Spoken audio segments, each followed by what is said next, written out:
पहला प्रश्न। अजहू चेत गंवार। पलटूदास जी का यह संबोधन तो सभी के लिए है, पर हम सबका एकमात्र गंवारपन क्या है, आप कृपा करके हमें कहें। एक ही अज्ञान है कि हमें पता नहीं कि हम कौन हैं। फिर सारे अज्ञान उसी एक अज्ञान से पैदा होते। एक ही बीज है, फिर तो वृक्ष बड़ा हो जाता, फिर तो बहुत शाखाएं प्रशाखाएं होती, बहुत फूल पत्ते लगते, फल लगते, और फिर एक बीज में बहुत बीज भी लगते। वनस्पति शास्त्री कहते हैं एक छोटा सा बीज सारी पृथ्वी को हरियाली से भर देने में समर्थ है। और एक छोटे से अज्ञान के बीज ने मनुष्य को परिपूर्ण अंधकार से भर दिया है। बीज है छोटा, यह बोध नहीं है कि मैं कौन हूं, और जिसे यही बोध नहीं है कि मैं कौन हूं, फिर वो जो भी करेगा गलत ही करेगा। जहां भीतर का दिया ही न जला हो, फिर तुम्हारे कृत्य के ठीक होने की कोई संभावना नहीं। और हम सब चेष्टा करते हैं कि कृत्य ठीक हो जाए। ये ऐसे ही है जिससे कोई अंधेरे में दिया तो न जलाए और ठीक ठीक चलने का अभ्यास करे, ताकि अंधेरे में मैं बिना गिरे चल सकूं, बिना टकराए चल सकूं, दीवानों से सिर न फूटे, जब चाहिए तब दरवाजा मिल जाए। काश जिंदगी स्थिर होती तो यह संभव हो जाता। काश ऐसा होता कि तुम एक ही मकान में सदा रहते, एक ही कक्ष में सदा रहते, तो धीरे धीरे अभ्यास हो जाता। धीरे धीरे तुम जानने लगते बिना दिए के जलाए द्वार कहां है, दीवार कहां है। जानने लगते टेबल कहां रखी, कुर्सी कहां रखी। जानने लगते किस दिशा में जाएं, किस दिशा में ना जाएं। तो दिए की भी जरूरत न थी। लेकिन जिंदगी रोज बदल जाती, ये अड़चन है। ये जिंदगी का मकान परिवर्तनशील है। यहां एक क्षण को भी कुछ स्थिर नहीं है। यहां सब धारा है, यहां सब बह रहा है, यहां सब बदल रहा है। इसलिए कल तुमने जो तय किया था वो आज काम नहीं आता। आज जो तुम अनुभव करोगे वो कल काम में नहीं आएगा। दिया तो जलाना ही होगा। ये जिंदगी के सरित प्रवाह में केवल अभ्यास कर लेने से कृत्यों का कोई परिणाम होने वाला नहीं है, बल्कि खतरा होता है। ऐसा सोचो कि कमरा रोज बदल जाता हो, रात तुम सोए कमरा घूम जाता हो, जहां दरवाजा था दीवार आ जाती हो, जहां दीवार हो दरवाजा आ जाता हो। कल तुमने अभ्यास कर लिया था, निश्चिंत होकर सोए थे कि अब तो सब पता हो गया, अब दोबारा सिर न टकराएगा, अब चोट ना खाऊंगा, अब तो जब निकलना होगा बाहर तो निकल जाऊंगा, अब तो मैं जानता हूं। कल तुम निश्चिंत होकर सो गए थे, लेकिन रात सारा मकान बदल गया। तुम्हारा ज्ञान सहयोगी न होगा और बाधा पड़ेगा, क्योंकि तुम निश्चिंत हो कि अब मैं जानता हूं। अब तुम एकदम से दीवार से टकरा जाओगे। वहां कल दरवाजा था, आज वहां दरवाजा नहीं। इसलिए जिसको हम तथाकथित अनुभवी आदमी कहते हैं वो और भी गड्ढों में गिरता है। बच्चे तो थोड़ा संभल के भी चले, अनुभवी संभल के नहीं चलता, क्योंकि अनुभवी को ख्याल है कि मैं तो जानता ही हूं। जानना तो सिर्फ एक है जगत में कि मैं कौन हूं, उससे ही भीतर का दिया जलता है और तुम्हारा सारा जीवन, तुम्हारे सारे कृत्य रोशन हो जाते। और दिया फिर ऐसा है कि मकान बदलता रहे बदलता रहे। जब दिया जल रहा है तो द्वार जहां होगा दिखाई पड़ जाए। यही नीति और धर्म का भेद है। नीति सिखाती है क्या करो, नीति अभ्यास करवाती है शुभ का, शिव का। बुरा छोड़ो, बुरे की आदत न डालो, भले की आदत डालो। नीति आचरण को बदलवाती है और अंतस अंधेरे से ही भरा रहता है।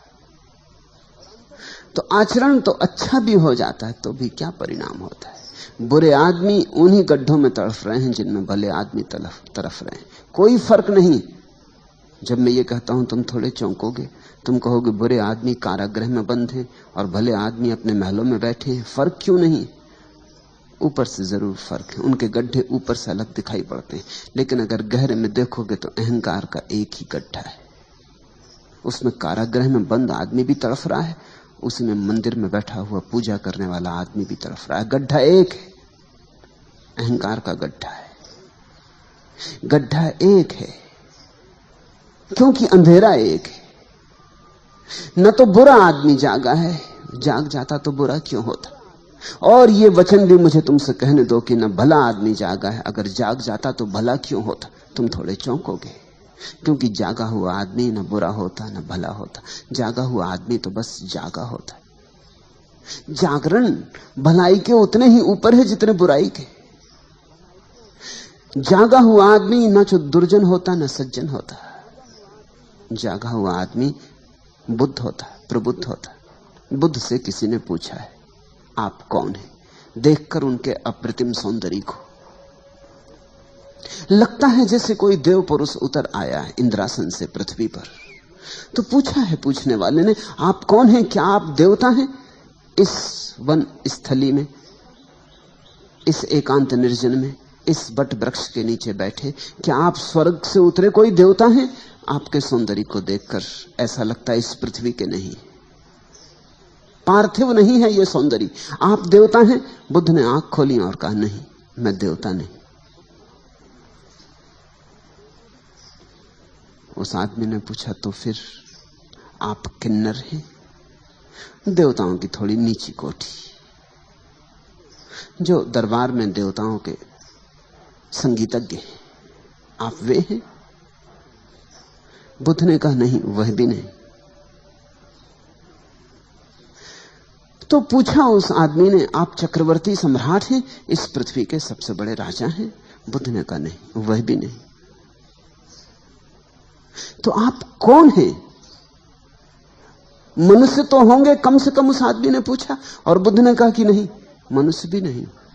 तब तो वो आदमी जरूर अवाक रह गया होगा कि आदमी होश में है या बेहोश, पागल है। देवता नहीं चलो न सही, चक्रवर्ती सम्राट न सही, न सही, मगर कम से कम मनुष्य, इसको भी इंकार करते हो?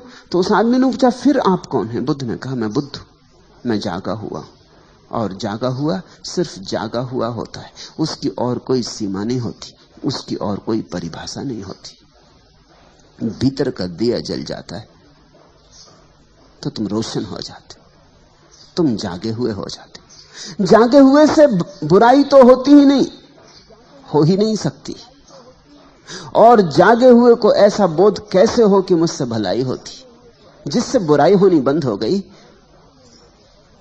उसे यह बोध भी मिट जाता है कि मुझसे भलाई होती। जब तक तुम्हारे भीतर चोर है तब तक तुम्हारे भीतर दानी भी हो सकता है। जिस दिन चोर चला गया उस दिन दानी भी चला गया। मैं ये नहीं कह रहा हूं कि दान नहीं होगा, उसी दिन दान होगा, लेकिन दानी नहीं होगा। तुमसे दिया तो जाएगा, लेकिन अब देने वाले का अहंकार निर्मित नहीं होगा। तुम ये दावा ना करोगे कि मैं दानी हूं। तुमसे हिंसा तो नहीं होगी, अहिंसा भी नहीं रह जाएगी। मैं ये नहीं कह रहा हूं कि तुम्हारे जीवन में अहिंसा नहीं होगी, अहिंसा ही होगी, मगर मैं अहिंसक हूं ऐसी थोती धारणा नहीं बनेगी। जिस दिन बीमारी चली जाती है उसी दिन स्वास्थ्य का भी विस्मरण हो जाता। तुमने देखा या नहीं, सोचा या नहीं? सिर में दर्द होता है तो सिर की याद आती है, सिर में दर्द नहीं रह जाता तो सिर की कौन याद करता है? तुम जगत में ऐसा शोरगुल थोड़ी मचाते फिरते हो कि आज मेरे सिर में दर्द नहीं, कि आज मेरा सिर बिना दर्द के है। तो लोग हंसेंगे, लोग कहेंगे तो जरूर दर्द है, अन्यथा कौन बात करता है सिर की? जब दर्द चला गया तो सिर भी चला गया। दर्द में ही बोध होता, दर्द में ही चोट लगती, दर्द में ही कांटा गड़ता। जब बीमारी नहीं रह जाती तो स्वास्थ्य भी नहीं रह जाता। तुम देखो, स्वास्थ्य की चर्चा बीमार लोग ही करते। जो आदमी जितने स्वास्थ्य की चर्चा करे समझना उतना ही बीमार है। बीमार आदमी प्राकृतिक चिकित्सा की किताबें पढ़ते हैं और स्वास्थ्य के संबंध में बड़े जानकार हो जाते। बीमार आदमी स्वास्थ्य की खोज में लगे रहते हैं कि स्वास्थ्य क्या है, कैसे बनाना, कैसे नहीं बनाना, स्वास्थ्य का अर्थ क्या। स्वास्थ्य नहीं है, इसलिए स्वास्थ्य क्या है इसकी खोज है। बीमारी ना हो तो बीमारी की छाया, वो जो स्वास्थ्य का विचार था वो भी खो जाएगा। परम स्वस्थ आदमी का लक्षण होता है कि उसे अपने शरीर का पता ही नहीं होता। विदेह अवस्था है परम स्वास्थ्य। उसे पता ही नहीं होता कि शरीर है। तुम्हें पता है पैर का, जब तक पैर सो नहीं गया तब तक पता नहीं चलेगा। जब पैर सो जाएगा और झुनझुनी चढ़ेगी तब पता चलेगा। पैर में कांटा लगेगा तो पैर का पता चलेगा, सिर में दर्द होगा तो सिर का पता चलेगा। संस्कृत में दुख और ज्ञान के लिए एक ही शब्द है, वेदना। वेद का अर्थ ज्ञान होता है, विद का अर्थ जानने वाला होता है। बड़ा अनूठा शब्द है वेदना। दुनिया की किसी भाषा में ऐसा शब्द नहीं। संस्कृत के पास कुछ शब्द हैं जो दुनिया की किसी भाषा में नहीं हो नहीं सकते, क्योंकि जिन्होंने वे शब्द निर्मित किए उन्होंने बड़ी अनुभूति से उन्हें रचा है। वेदना का अर्थ होता है जानना और वेदना का अर्थ होता है दुख। जब दुख होता है तभी ज्ञान बनता है। दुख का ही ज्ञान होता है। इसलिए वेदना के दो अर्थ हैं, बड़े भिन्न अर्थ हैं, दोनों में कोई संबंध नहीं दिखाई पड़ता, कहां ज्ञान और कहां दुख। लेकिन दुख के अतिरिक्त कोई ज्ञान ही नहीं। जब दुख चला गया तो ज्ञान भी चला गया। तब एक परम शांति, एक निर्मल शांति, जहां न दुर्जन है न सज्जन, न पापी है न पुण्यात्मा, न नास्तिक है न आस्तिक। हिंसा गई, अहिंसा गई, नीति गई, अनीति गई, झूठ गया, सच गया, वे द्वंद्व गए, निर्द्वंद हुए। इस निर्द्वंद दशा का नाम धर्म है। नीति द्वंद्व में चुनाव करवाती, कहती हिंसा छोड़ो, अहिंसा करो, झूठ छोड़ो, सच करो, चोरी ना करो, दान करो, घृणा ना करो, प्रेम करो। नीति कृत्य सिखाती, ठीक कृत्य सिखाती। धर्म कृत्य की बात ही नहीं। धर्म को आचरण से कुछ लेना देना नहीं। धर्म अपूर्व क्रांति है। धर्म कहता है सिर्फ भीतर का दिया जले, फिर सब हो जाएगा, अपने से हो जाएगा, अपने से ही हो जाता है, फिर तुम्हें कुछ करना नहीं पड़ता। इसलिए परम ज्ञानियों ने तुम्हें जीवन और आचरण के नियम नहीं दिए। उन्होंने तो सिर्फ कैसे भीतर का दिया जल जाए इसकी प्रक्रिया थी। उस प्रक्रिया का नाम ही ध्यान है। तुम पूछते हो कि क्या है हमारा मौलिक गंवारपन, क्यों कहते पलटू अजहू चेत गंवार। अब जाग। चेत शब्द को समझो। चेत का अर्थ जागना भी होता, चेत का अर्थ चेतना भी होता। चेत का अर्थ होता है सावधान। खूब सो लिए, आंख खोलो, जागो। काफी सो लिए, अब तक सोए ही रहे। कभी बुराई में सोए, कभी भलाई में सोए। ऐसा समझो कि रात तुम सपने देखते हो। कभी सपना देखते हो कि साधु हो गए, हाथ में कमंडलू लिए भिक्षा मांगने निकले हो, और कभी सपना देखते हो कि हत्यारे हो गए, चोर हो गए और डांका डालने निकले हो। नैतिक व्यक्ति कहेगा अच्छा सपना देखो, साधु बनो, असाधु ना बनो। धार्मिक आदमी कहेगा सपने सब सपने हैं, चाहे तुम चोर बनो सपने में और चाहे साधु बनो, क्या फर्क है। सुबह जाग के पता चलेगा दोनों झूठे थे। इसलिए धार्मिक व्यक्ति कहता है अब जागो, सपने कब तक बदलते रहोगे। ऐसे ही हम सपने बदलते रहे। एक सपने से थक जाते हैं तो विपरीत सपना देखने लगते। रोज हो रहा है ऐसा।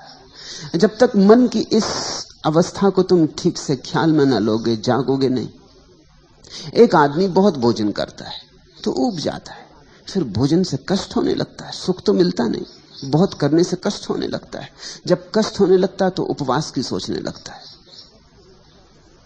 एक अति से दूसरी अति पर चले। जब कष्ट बहुत होने लगा तो आदमी सोचता है उपवास कर लूं। और मेरे अनुभव में ऐसा आया कि भोजन कम करना ज्यादा कठिन है, भोजन न करना ज्यादा आसान है। मैंने अनेक लोगों को देखा, उनसे अगर कहो कि थोड़ा सम्यक भोजन करो, इतना मत करो, आधा कर दो, वो कहते हैं ये कठिन है। आप कहो तो बिल्कुल बंद कर दें। अति पर जाना मन को आसान है, मध्य में आना मन को कठिन है। निश्चित ही जब खूब दुख भोग लिया, ज्यादा भोजन करके पेट में दर्द है और सिर भारी है और दिन में आलस्य छाया रहता और प्रतिभा में निखार नहीं रह गया, सब धुंधला धुंधला हो गया, अंधेरा अंधेरा, और शरीर बेढब हुआ जाता, शरीर सौंदर्य खोए देता है और जिंदगी एक बोझ रूप मालूम होने लगी, तो तुम जल्दी से उपवास का सोचने लगते।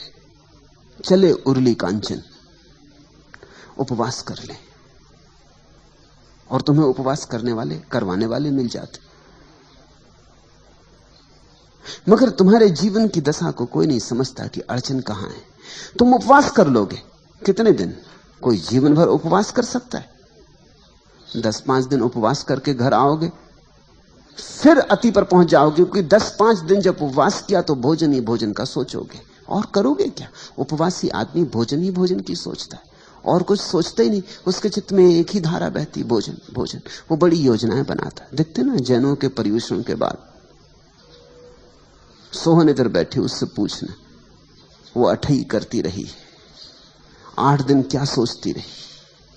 वो 9वें दिन की बात सोचेगी कि 9वां दिन आता है, अभी आया ही जाता है। पर्यूषण जैनों के खत्म होते हैं, देखते एकदम सब्जी बाजार में दाम बढ़ जाते सब्जियों के। 8-10 दिन किसी तरह रोक लिया है, बलपूर्वक, हिंसात्मक ढंग से, क्योंकि हिंसा है उपवास। ज्यादा खाना तो हिंसा है ही, उपवास भी हिंसा है। ज्यादा खाने में भी तुम शरीर को सताते हो, इसलिए हिंसा है, और कम खा के भी शरीर को सताते हो, इसलिए हिंसा है। सताते तुम दोनों हालत में हो, तुम्हारी दुष्टता जाती नहीं। कभी धर्म के नाम पर सताते हो, कभी अधर्म के नाम पर सताते हो, मगर सताते तुम निश्चित हो। 8-10 दिन सता लिया, आशा में कि स्वर्ग मिलेगा, लोभ में किसी तरह बांध के 8-10 दिन गुजार लिए। इसलिए जब जैन उपवास करते हैं तो मंदिर में रहते हैं ज्यादा समय, क्योंकि वहां आसानी पड़ती, वहां और भी उन्हीं जैसे दुष्ट अपने को सताए हुए बैठे, उनको देखकर राहत मिलती कि हम कोई अकेले नहीं है, नाव में और बुद्धू भी सवार है।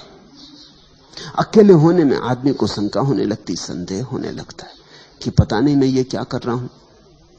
उपवासी आदमी को रेस्तरां में जाके बिठा दो तो उससे बड़ी अड़चन होगी, क्योंकि सब लोग भोजन कर रहे हैं, गुलछर्रे उड़ा रहे हैं, चर्चा कर रहे हैं, भोजन की सुगंधियां उठ रही हैं, नासापुटों को उत्तेजित कर रही हैं, भूख को जगा रही हैं।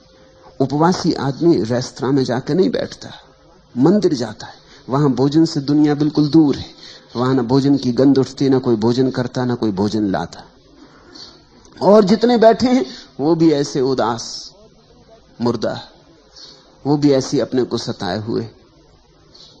वहां आसानी है।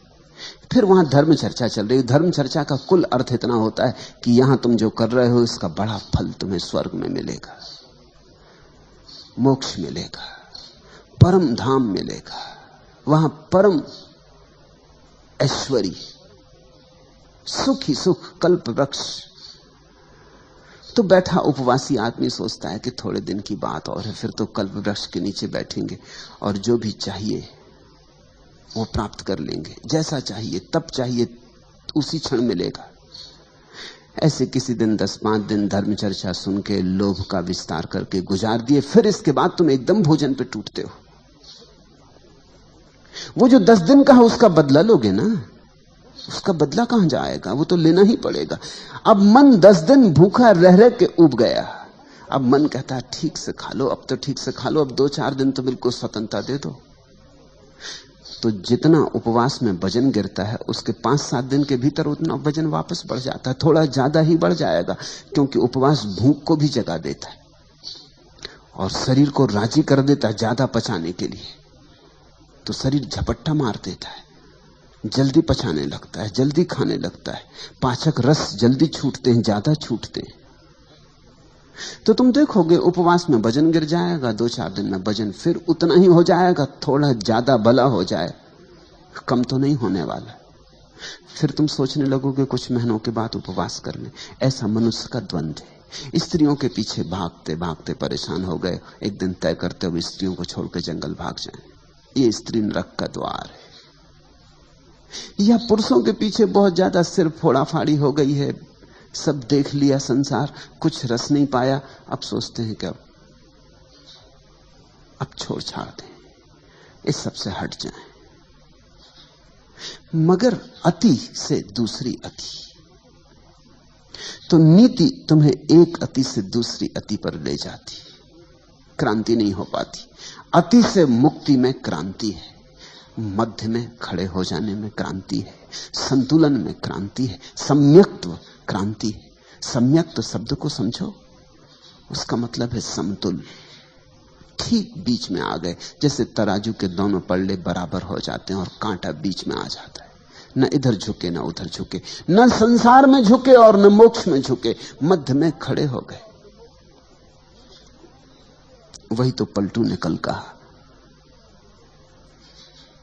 कि इड़ा पिंगला मेरे दो पलड़े हो गए। दोनों को सतनाम की डांडी से संभाल लिया है।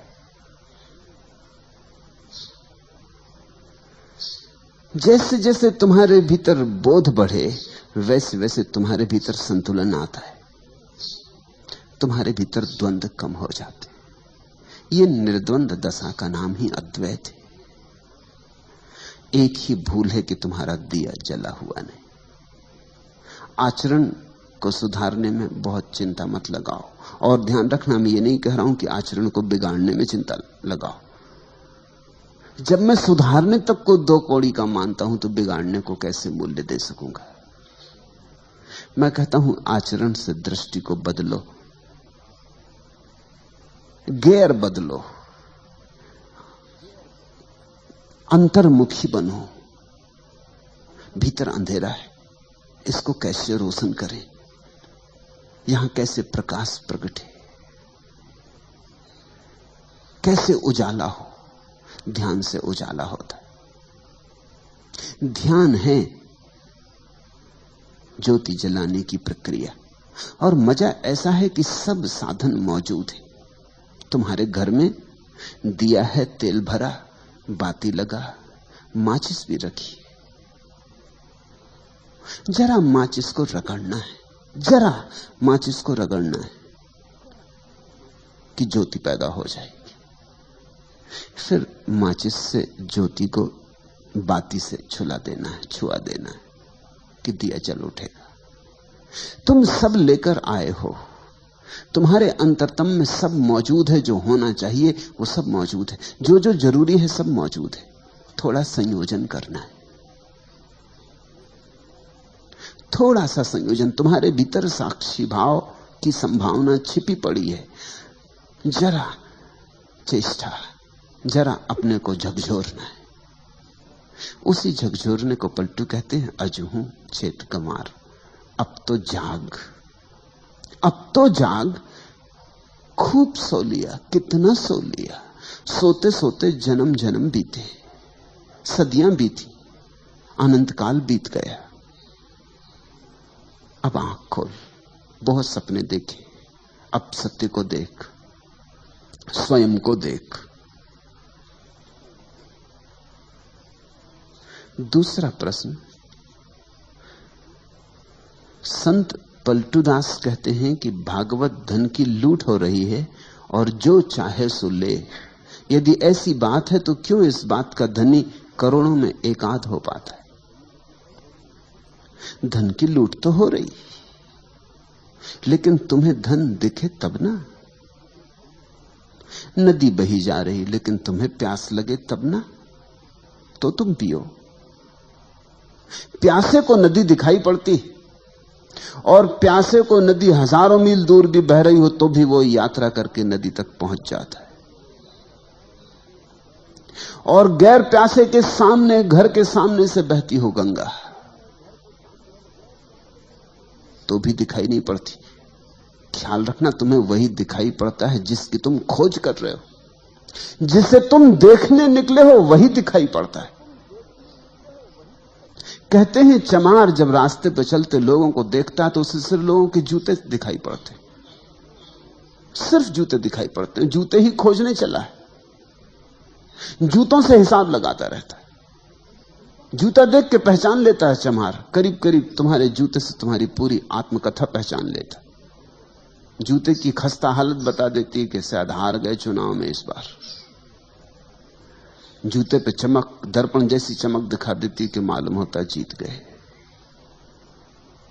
जूते की चमक बता देती है कि जेब गर्म है कि ठंडी। जूते की हालत बता देती है कि बुलाए तुम्हारे साथ मेहनत करे कि गुजर जाने दे।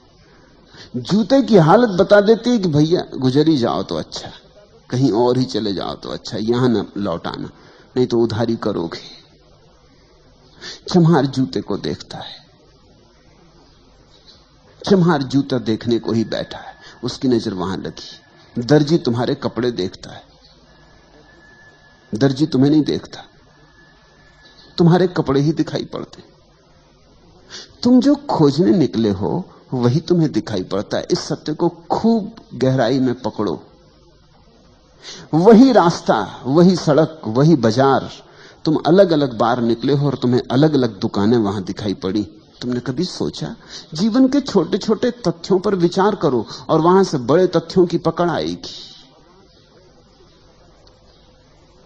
जब तुम भूखे होते हो तो भोजनालय और रेस्तरां और होटल यही दिखाई पड़ते। उपवास करके एक दिन जाओ बाजार में और तुम पाओगे अरे इतने रेस्तरां हैं यहां, इतनी होटलें, इतनी दुकानों पर भोजन बिक रहा है। ये तुम्हें कभी ख्याल में ना आया था। तुम भरे पेट निकले थे, ख्याल में आने का कोई कारण न था। फिर एक दिन भरे पेट जाओ, फिर वो दिखाई ना पड़ेंगे। जिसकी काम वासना पीड़ित है उसे रास्ते पर पुरुष नहीं दिखाई पड़ेंगे, स्त्रियां दिखाई पड़ेंगी। उसे पुरुष छूट ही जाएंगे, पुरुषों को वो मद्देनजर कर जाएगा। वो गुजरेंगे जरूर लेकिन उनकी कोई छाप ना बनेगी। लेकिन जिसकी काम वासना तृप्त है उसे स्त्री पुरुषों से कोई भेद नहीं पड़ेगा। और जो काम वासना के पार जा चुका है उसे तो यह भी भेद करना मुश्किल हो जाएगा कि कौन स्त्री है कौन पुरुष है। स्त्री पुरुष का भेद तुम तभी तक करते हो जब तक तुम्हारे भीतर तलाश है, तुम्हारे भीतर वासना